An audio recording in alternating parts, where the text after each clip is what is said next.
Doc pay for being late by 2 minutes, enjoy paying massive overtime.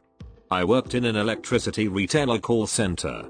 It was highly unionized, but the management tracked login times to the minute. One incredibly ridiculous thing they did was if you were a minute or two late, they would literally dock your pay by that many minutes.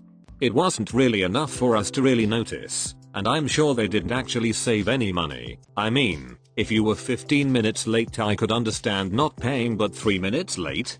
Well, eventually the union discovered what they were doing, and were completely pissed that they hadn't been consulted about this dick move. This is where their MC comes in. The union demanded log on and log off times for everyone in the call center. What management hadn't counted on was that all of us would often need to wrap up calls and clear the call queue before the call center could officially close.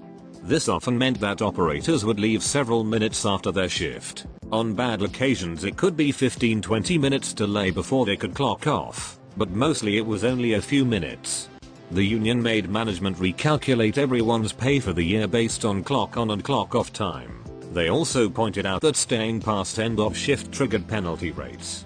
It turns out everyone, and I mean everyone, had spent more time wrapping up calls at the end of the day than they were late clocking on. Each of us got paid for lost wages, at overtime rates.